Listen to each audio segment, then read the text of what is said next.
Dalam plan jangka panjang, kita tidak lihat lagi berapa persen atau berapa peratus yang akan pihak kementerian sudah capai dari segi mengimarahkan aktiviti masjid.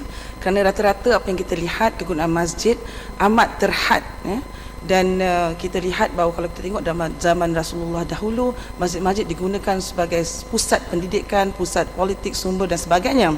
Apa yang saya khawatiri sekarang adalah melihatkan pembinaan masjid-masjid yang ada di Malaysia sekarang, Datuk Yang Pertua, lebih merupakan masjid dirar yang mana lebih diutamakan pembentukan ukiran-ukiran, sedangkan Islam itu mengukur kemanfaatan satu sebuah masjid dari segi aktiviti dan bagaimana umatnya dibawa ke sana, bukanlah dari biji-biji kristal dan permata. Saya rasa Menteri tentu maklum tentang hal ini. Terima kasih pada Yang Berhormat Ampang. Sebenarnya daripada apa soalan yang diajukan, saya kira mungkin Yang Berhormat tak banyak lagi menziarahi masjid-masjid kita. Kalau dilihat dari segi penggunaan masjid, sebenarnya dia tidak terhad, Yang Berhormat. Masjid hari ini dijadikan sebagai pusat perpaduan ummah.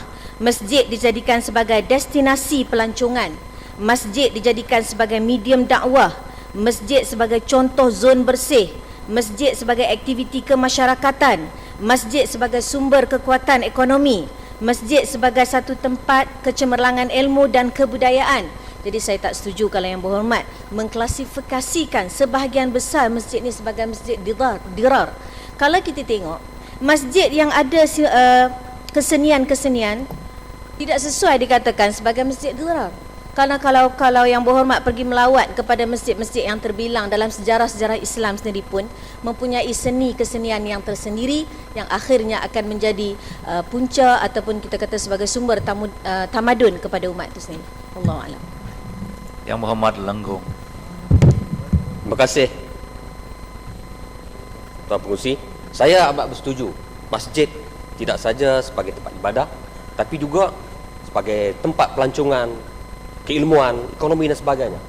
Cuma yang kita agak terkilan khawatir sekarang ialah penyalahgunaan masjid sebagai tempat politik.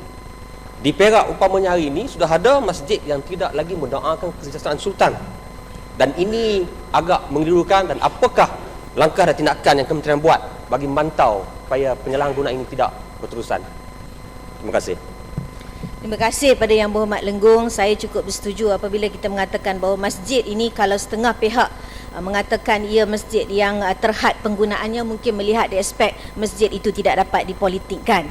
Sebenarnya dalam banyak hal memang kerajaan negeri dengan kerjasama daripada pihak JAKIM di bawah Kesuma memantau keadaan ini. Cuma kadang-kadang apabila benda itu berlaku dalam keadaan yang ad hoc, apabila orang ramai datang berkumpul di masjid, kadang-kadang perkara ini tidak terkawal. Apapun bagi mereka yang faham tentang fungsi masjid itu sendiri, insya-Allah akan menjaga keharmonian masjid ini sebagai tempat ibadah. Terima kasih.